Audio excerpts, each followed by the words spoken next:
It's fantastic to have this opportunity to speak to you. Yeah, just to get into things. First of all, thank you for your time.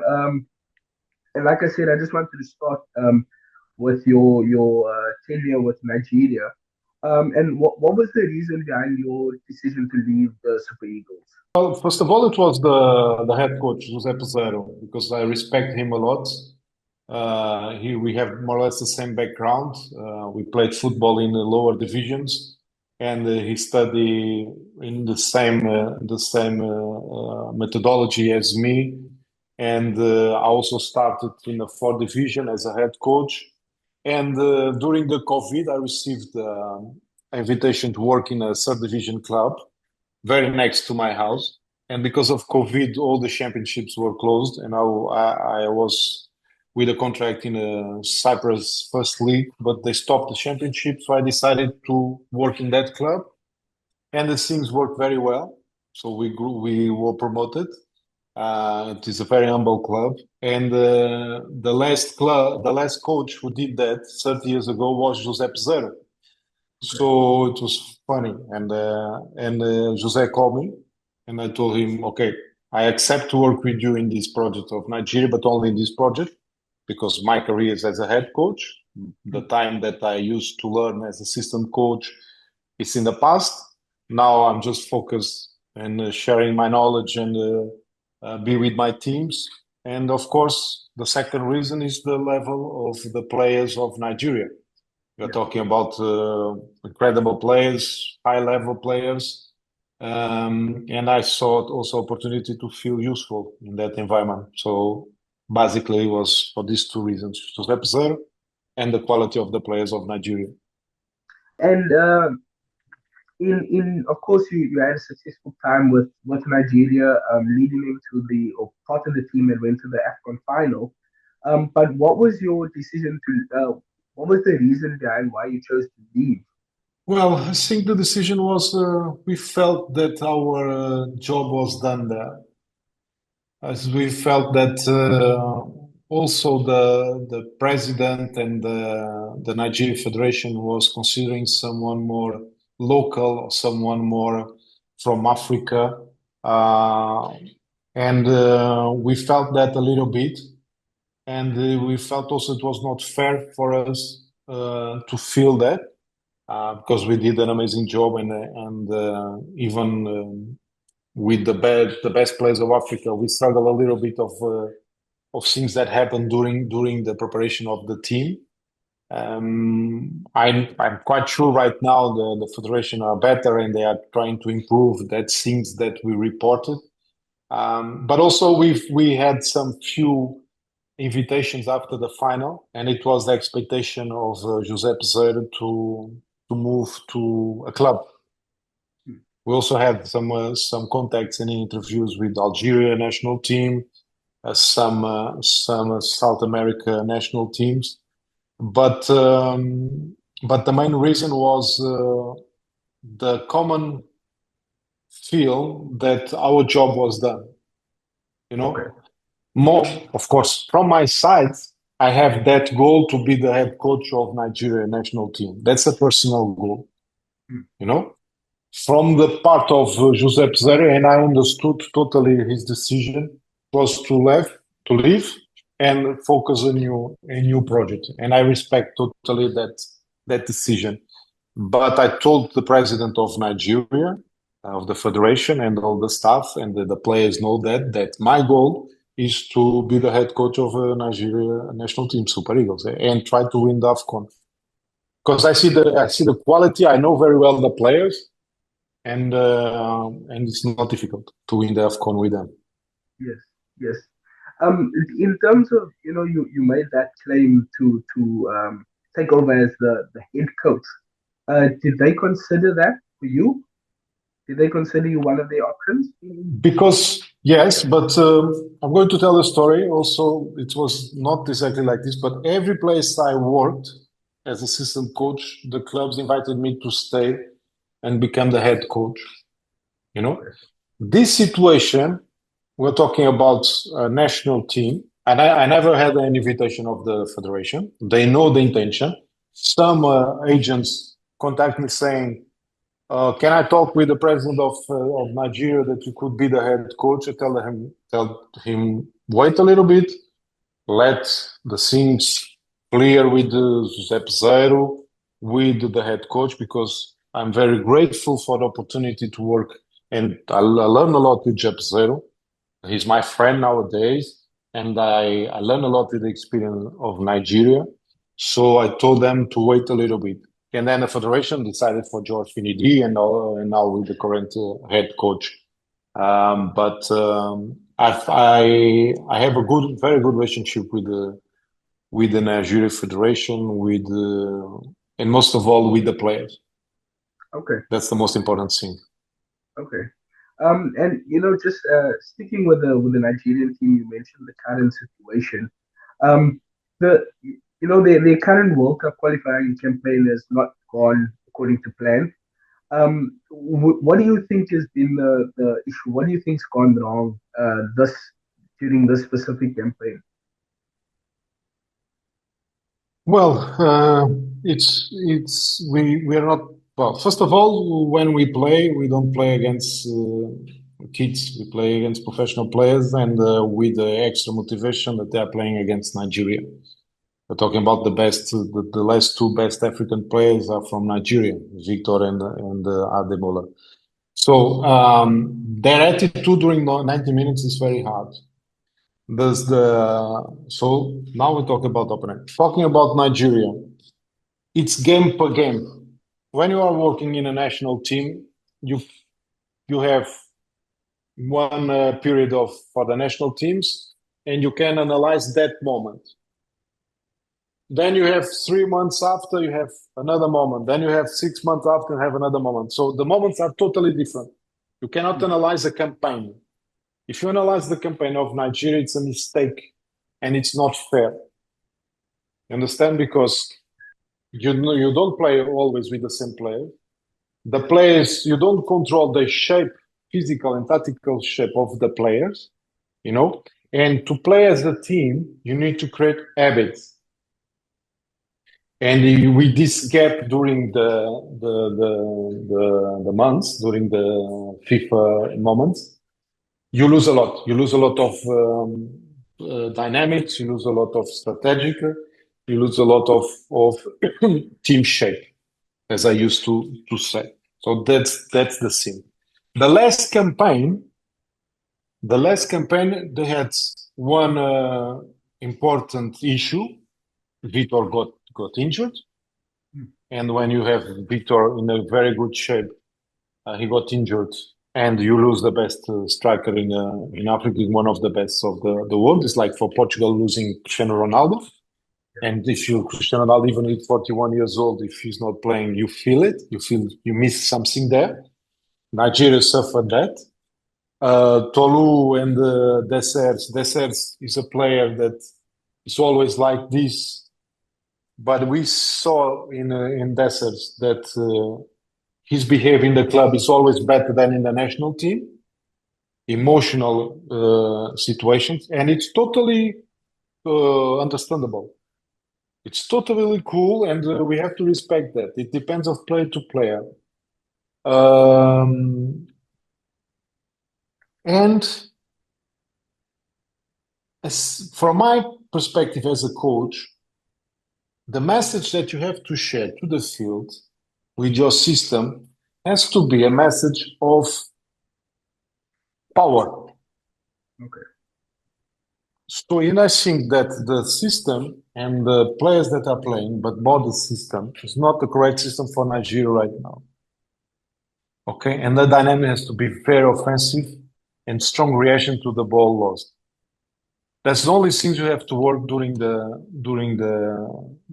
week of preparation. This is the most important thing.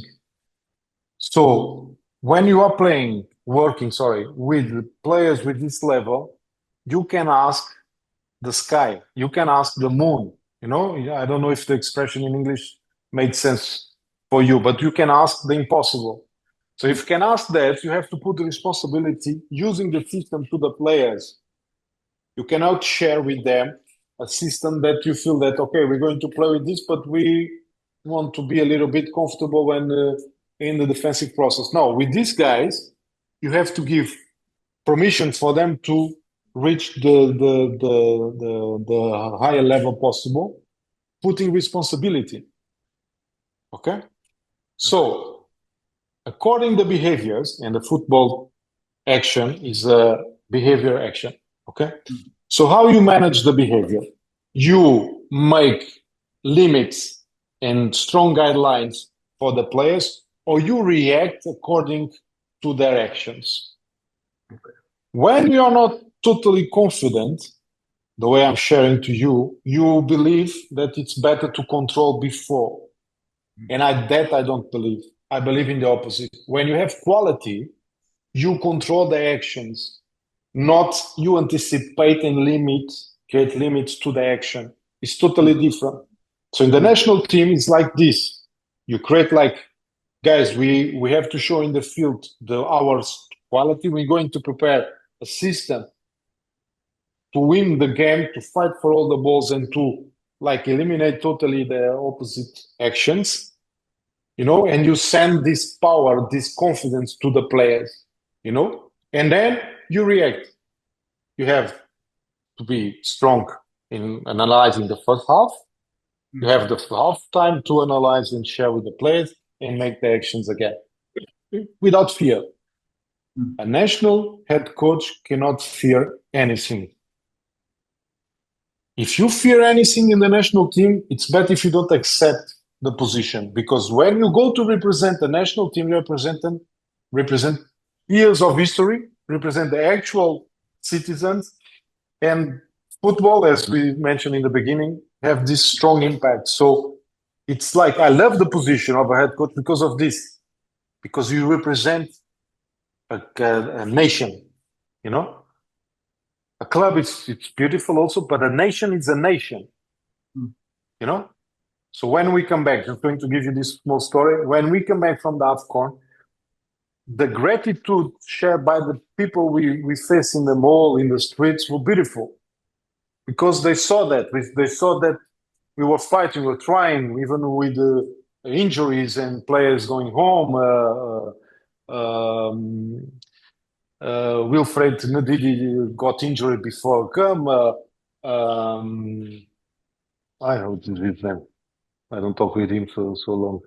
We lost Vitor Boniface. We lost the striker. I will tell you the name of the. He's in Real Sociedad. It was loan for Valencia. Okay. Was in Almeria. The big one. No, I slipped my mind now. I will let you know. So we struggled with so many injuries and the important players, but we did it. We went to the final. And we only lost against them during all campaign. So it was important for you to understand that, and in resume, and it's important for you as a journalist to understand that when you guys analyze a national team, be careful when you analyze a campaign. It's totally different period by period. So the last period of Nigeria was, for me, the impact of the best players were injury. Vitor Osimhen is injured. Ademola Lookman is not in the shape because he's in the situation of the club. And also, my personal opinion, and I respect the coach of Nigeria right now, the system was not the best system for the players. But I think my personal opinion because I worked with them for 3 years and a half, and I know them. So I can talk about that. It's not, I saw the game and no, I know them. I know the players. I know all the players beside Tolu and the right back.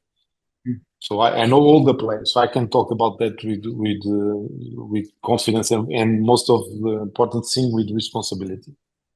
Okay, I know that's some fantastic insight.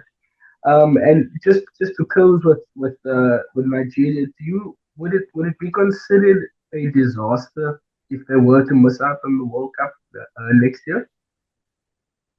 Sorry, can you repeat the question? Would it be considered a disaster if Nigeria were to miss out on next year's World Cup? Yeah, but another important thing I want to share with you, Matthew, and that everybody will read this. I'm not, I'm very, very comfortable, and everybody should be comfortable in football to face the the defeat. That's the beautiful part of the game, because the beautiful part is try to win every time, and I accept that. And the beautiful, even more beautiful part of the game is to accept the defeat, not in the way that you are a victim, in the way that you have to learn with that and then you go with that. So the frustration, it's not like death, it's part of it.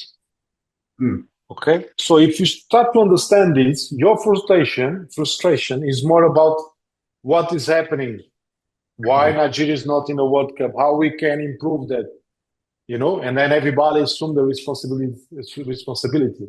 So when you say disaster, as I suggested to use, is part of the game, the possibility. Of course, if, and it's right now, it's very difficult for Nigeria, it's going to be very difficult for Nigeria. If Nigeria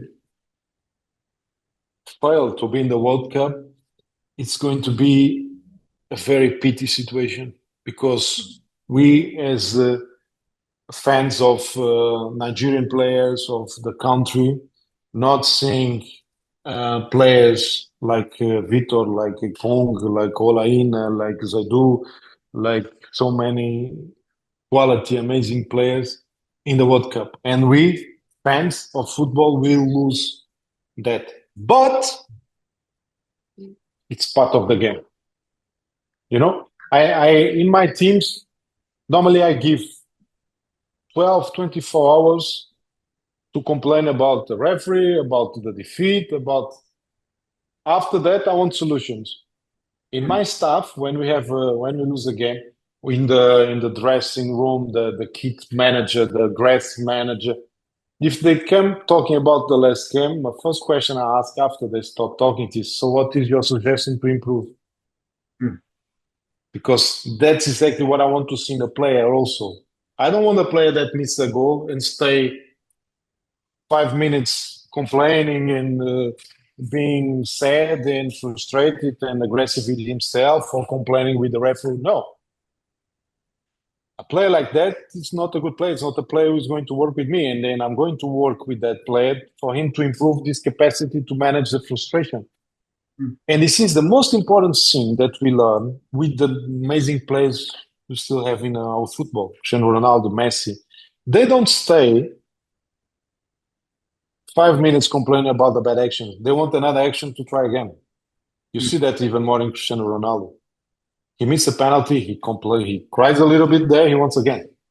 Mm. This is what we want. Understand?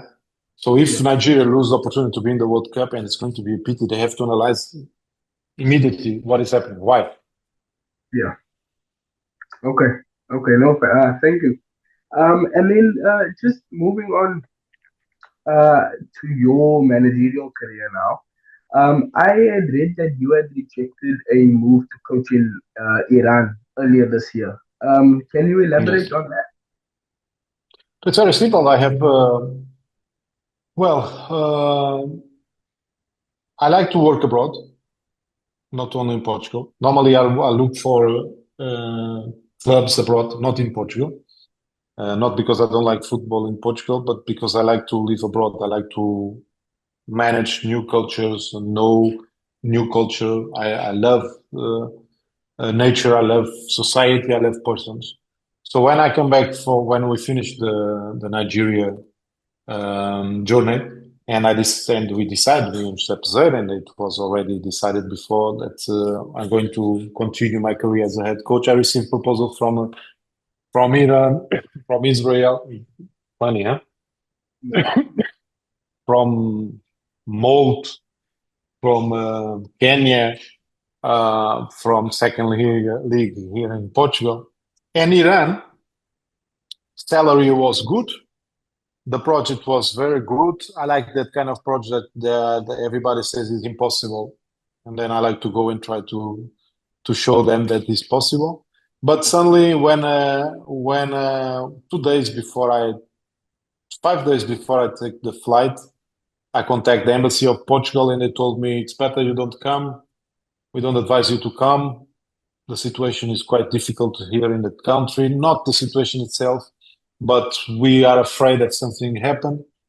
Even that I decided to go and see the situation. So the day before the flight, I contacted again the ambassador and he told me, don't do that, don't come. As a friend and as a Portuguese citizen, it's better if you don't come, wait a little bit. So I decided not to go. And it was a smart decision because after that, all the conflict between Israel and Iran started and with America. So it was a smart move. Okay. But I respect totally the Iran football. I like the Iran player. I like the history of Iran. Okay, the history, long history, the culture they have there, and so many Portuguese coaches worked there and had success. And I wanted to try one day also Okay. Okay. Was that difficult for you to accept that? to accept the situation. Yeah.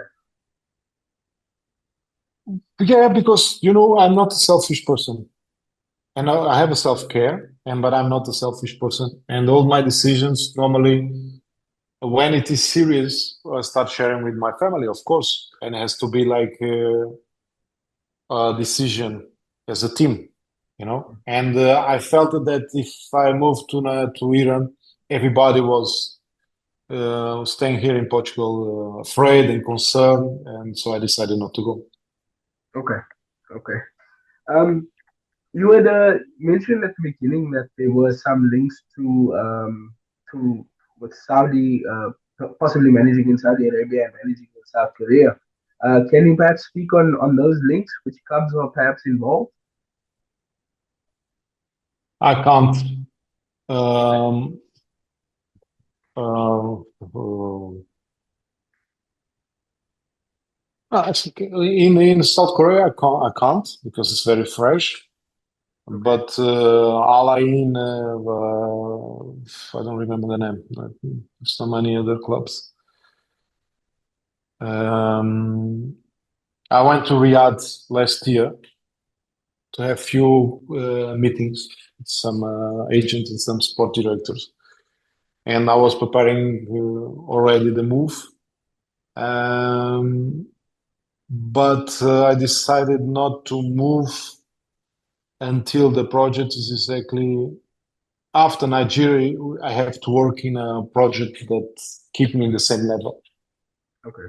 you know. So it was not for the first league. The first league it was under 21, and the second league was head coach, and third league also so many contacts from third league, second league, and I decided not to go because the first I worked with the first league clubs in Greece and Portugal in Malaysia as a head coach and assistant coach, but all the level of the squads was around 30 millions, 20 millions. And suddenly, when I was in Nigeria, I was in front of me were a total of $400 million value players, market value players. So when you reach this level, see, everybody in the market and myself have to understand that, okay, so if you can do a great job with these top players, with this market value, so I can work with everybody in the world.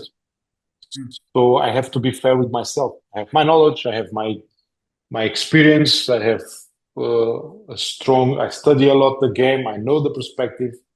I'm not perfect, of course, but I love the way I see the game and the impact I have in the players. And it came suddenly into my mind an expression of a player when we got promoted for one of the experience I had. He came to me and said, beside everything I learned with you in football, you teach me one of the most important things in my life. Be grateful. And this is more important than all the other things that I have teach him about football. And I use football to teach him about gratitude. And this is the legacy that I want to share and live after I live this experience in this planet. So if I can do this with the national team as Nigeria, with all the pressure of 230 millions of people, and with the expectation and all the things that we have to deal. I can go to Sundowns and be the championship in South Africa easy. You know, I can imagine the national team of South Africa, and I love the players. I respect a lot the coach of your national team. I told him when we played against them, and we kept in contact. He's from Belgium, so I'm totally cool. If you want to put me in Manchester United to replace Rúben Amorim, I go immediately. Just sticking with South Africa, but moving to Portugal as well. There are a couple of South African stars currently playing in Portugal, and I'm not sure if you're familiar with Kobamelo Kodisang, Yaya Sotole, and Fletcher Smith Lowe, the South African guys currently playing in Portugal. How familiar are you with those names? Honestly, I'm going to be. Um,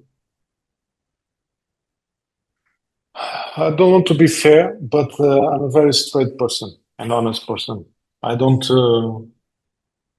I don't.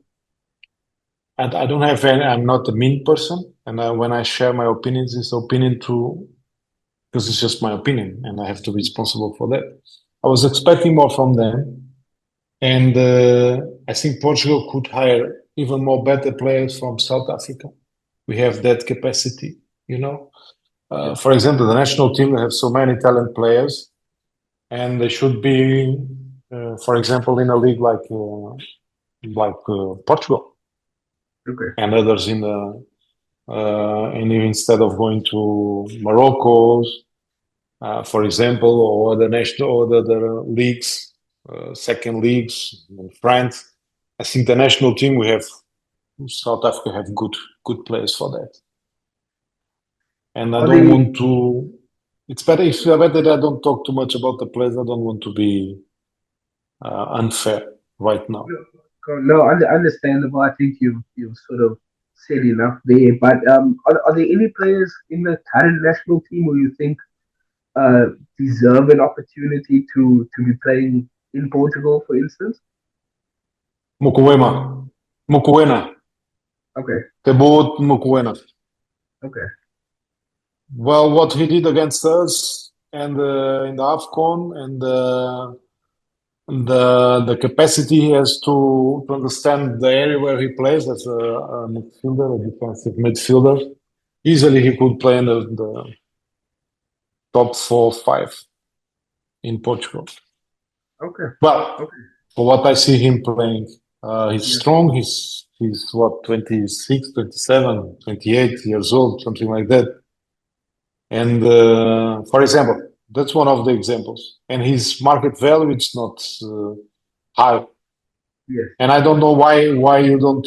For example, I don't know if it is agent work, but I was expecting after AFCON that more players from South Africa could just jump to Europe. For example, Williams, the goalkeeper, Yes. he could be in Saudi Arabia right now. Mm. I know. Yeah, could be in the Premier League in Saudi Arabia easily. Okay. Plays very good with his feet. He's very intelligent Mm. goalkeeper. He has the mentality, strong mentality, very strong mentality. What he did in AFCON, defending the penalty kicks and defensive in the very important moments of the games, it's not normal. You know, it's. I know he's 30 something, Mm. but for example, for Saudi Arabia or Qatar, he could be uh, playing and also the club could win money from himself, for Mm. example. Mm. Okay. Okay. No, that's fantastic. It's sort of good to see, and I'm gonna say an international view of South African football. And how it's sort of regarded elsewhere. So that's really brilliant to see. Um, And I just moving on from that. I understand that you have a close relationship with Jose Mourinho, and he has recently been linked with a return to Benfica. Um, I saw reports of that last night. Do you think that Jose can still? Do you think he still has what it takes to manage at a top level? What? Um, Can do you you repeat? do you think that Mourinho still has what it takes to manage at a top level? Yeah, I think he has, honestly. He's a very intelligent coach, of course. Um, he's an emotional coach, and in the right environment, he can create impact. In an environment and we're talking about a coach that nowadays he's more famous than the president or the vice president of the sports director. And when you have a coach with this strong position in society, you affect the others around you, and the ego, the masculine ego, is it's very strong. And Jose Mourinho right now he fights with everybody, president of league, federation, for good and for bad. And in the past, the players and everybody was a little bit more available to accept his personality. Nowadays, more difficult. That's where he struggled a little bit, you know. I think if you have a team with strong guys, with strong personality, he can do whatever he wants with the player. He knows about the game, of course. He has his own methodology. He's adaptable coach. He's not a coach that is there's only one way to play and it's done. No, he analyzes a lot the opponent team. He create exercise to prepare the team to beat them. And but at the same time, the players and the structure have to understand that we are hiring Mourinho. You're not hiring a coach who never won anything or change the football how he did. And it is like if Sir Alex Ferguson left Manchester United and moved to another country in the world, the person in the club who's going to hire Sir Alex Ferguson will expect the same attitude that Jose Mourinho is having right now. So for me, Roma and they didn't understood totally Jose Mourinho, and right now Fenerbahce the same, honestly. Yeah. And my relationship is just to clarify. Jose Mourinho is one of my mentors, you know. Okay. So as a mentor, I respect him a lot. And when the moments we were together and the moments we are together, I don't know the like the last time I was with him because he was in Turkey or I was in Nigeria. But he's a very close friend of Giuseppe Zero. But the moments that I was with him, we create so much empathy, and he helped me a lot as a person and as a coach, you know. And I had a few persons in football world like him. Pac Cerullo did the same. José Zero, Nuno Espírito Santo recently that I visit him in Nottingham Forest, and I know him personally. Pep Guardiola, because when you see these mentors and they open the doors to you and they talk like we are talking right now, without any fear, just sharing, just helping you, just because knowledge is the most powerful. I'm not going to say weapon, but instrument you have in the world. And if you are free to share your knowledge, it's the most beautiful thing. So I Mm. respect so much the teachers, because they are sharing their knowledge. And I came from a humble city. I came from a humble position as a football player, and all of them, José Mourinho, José Peseiro, Nuno, Pep, they all opened the door and share with me their knowledge. Mm. You know, but Jose Mourinho and Pep Guardiola was the ones. And Nuno right now, Nuno did amazing thing with me in Nottingham. And if I teach, well, if I influence my persons around me and my players to be grateful, I have also to be the grateful person itself. Mm. So with Mourinho, I have a deep grateful feeling about the way he shared his his house, his knowledge, his conversations during the meals. Uh, most because of that, you know. Okay. And like Paxuril, they were amazing guys. They were totally open to share their knowledge with me, and it was crazy, crazy moment, crazy moment. Even more Paxuril because Paco from Barcelona, who was the methodologist during 20 years. He started with Johan Cruyff, and then old Louis Van Gaal, Pep Guardiola. And when I had the chance to, he was my teacher in the master in Barcelona. I did a master in Barcelona, and Paco, he's old right now, and he suffered a heart attack, and it affected him a little bit. I was with him in Barcelona 2 years, 3 years ago, and Paco knew me from the classes, not as a I don't know, the son of a friend or someone from the club. No, I was just a student. And he opened the doors of Barcelona for me for 3 times. I was with them. I was with him, sitting on the table, talking about football. And just because he's altruist person, he's a coach, he's a teacher. That's why I'm very grateful with all of them, and of course with Jose Mourinho. So if Okay. Jose Mourinho wanted to come to Lisbon, I don't think Benfica. Benfica is a big club, but I wanted to see Mourinho in a big national team. You know, I want to see him with that emotional impact because I think in the national team he could win a World Cup. Okay. Honestly, I prefer him to go to a national team, top national team, than come to Benfica. Okay. Any country perhaps in mind? Like, is there any country that you think would be the perfect fit for Mourinho? National team? Yeah. Yes. Yeah. Um,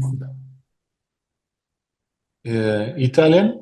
I was expecting him to be invited because before Gattuso, I was really thinking that he could receive the invitation of Italy.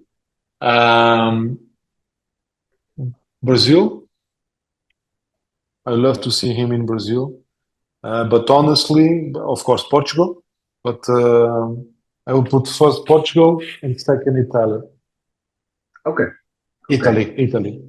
I think it will be a perfect match with Italy and Jose Mourinho. It will be perfect, Okay. honestly.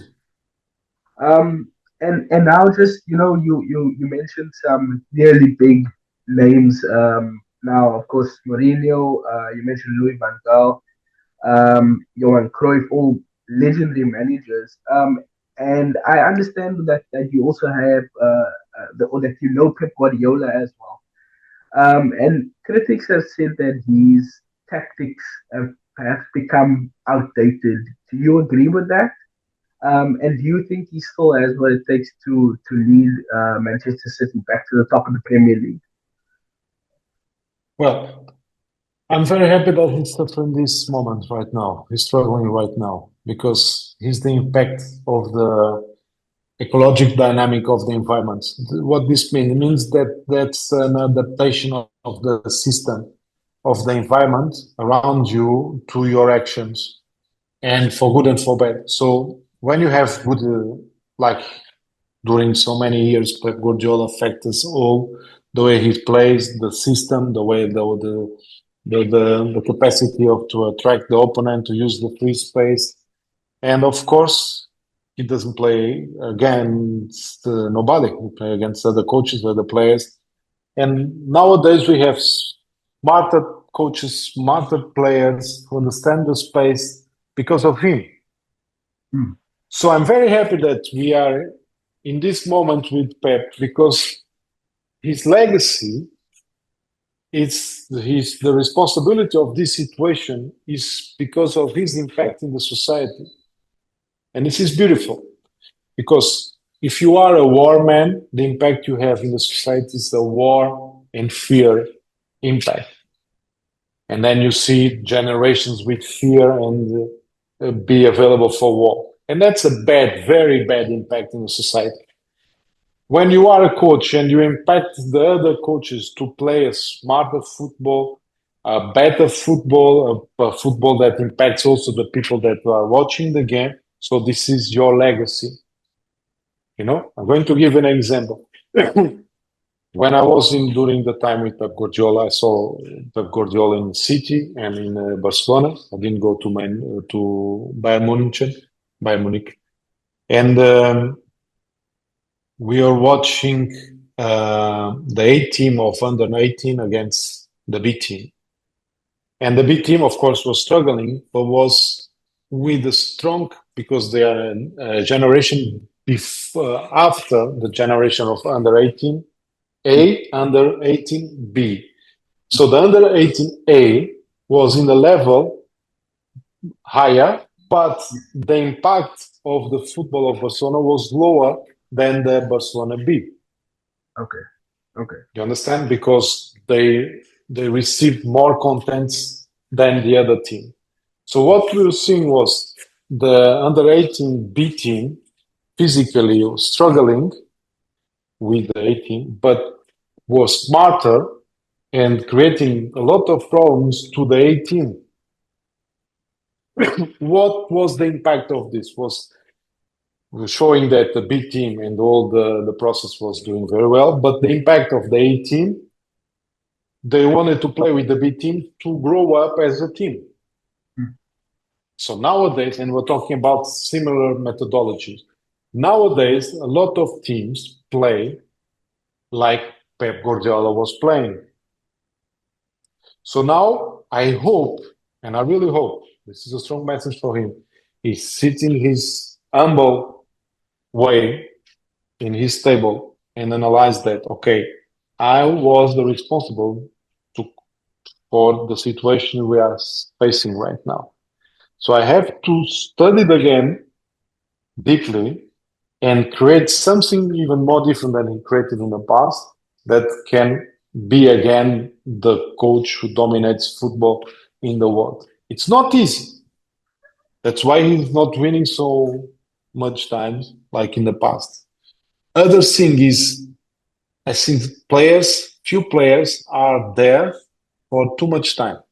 Bernardo, for example, is Portuguese. He should leave because you adapt to this process, and there are so many. They are very intelligent, but they are, I think, in their maximum of their capacities for the world football. They are not so much available for the new football. And the new football is all the environments, not only the Pep Guardiola. So I really hope, and I'm very happy that he's facing these moments right now, because we're going to have, if he wins this challenge, we're going to have a new Pep Guardiola football perspective in the world. Okay. I think it was clear. Okay. No, that's incredibly insightful. And just in closing, another name that you had mentioned, Rúben Amorim. You had mentioned that if Manchester United gave you the call, you'd be ready. But I'd like to get your thoughts on Ruben. Of course, very successful with Sporting. But what have you made of his Man United tenure so far? It's an open secret that it's not gone too well. It's not easy to understand. Honestly, nobody was expecting this situation with Rúben Amorim. But he really did very well in Sporting. He struggles a few times, but the way he managed the system and the team was very clever. But the first thing it is, the Portuguese football is totally different than the English football, the Premier League. So doesn't mean that you have success in the Portuguese league that you're going to have in the Premier League. It of course depends the players, of course depends the coaches, but it's a very competitive league, very, very competitive league. And I'm not going to talk about the structure of the club because nobody knows about that. We don't have all the information. I'm going to talk about the system itself. I'm not a coach like him. I don't have a system and I go for that until the end. I'm not. I think that's I'm not. He's a very intelligent person, very humble. I like him as a person. I like him as a coach. We did amazing things with Sporting. But for me, when you have a system and it's not working, and the system is nothing more than the expression of the individual in the specific space of the field. Okay, and if it is not working, that specific behavior in that area, you have to change, mate. You have to change. It's not change. It is to create different dynamics according to the context. You know, if I'm driving a car and I'm always punching in that wall, I have to turn around and go to the right, to the left to find a solution. So that's why I was expecting from him. It is change the way you are driving the car. That's not a problem. Bring that challenge for yourself, because what happened in Sporting was in Sporting. You cannot bring the same way to play over for a different club with different players, with different league, just because you think you're going to replicate the things.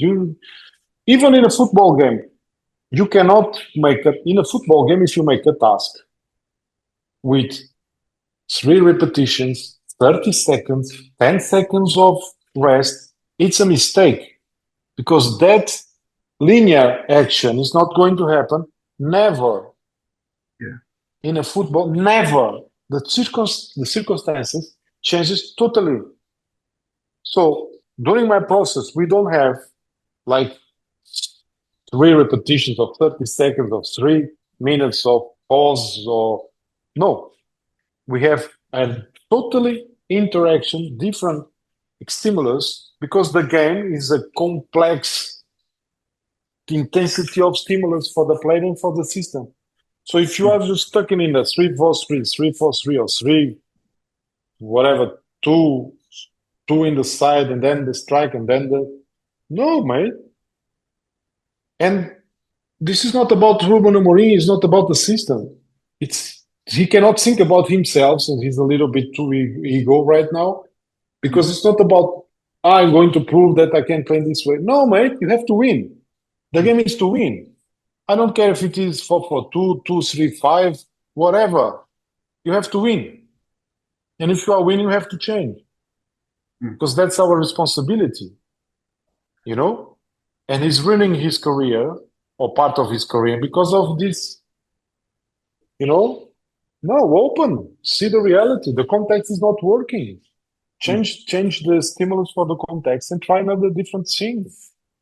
Now he put himself in a jail, because if he changes the system and he wins, okay, he wins is going to be good. But everybody will say he changed the system because the president told him to change, or the players told him to change. No, he put himself in a stupid situation. He was not clever at all. That's what I have to say.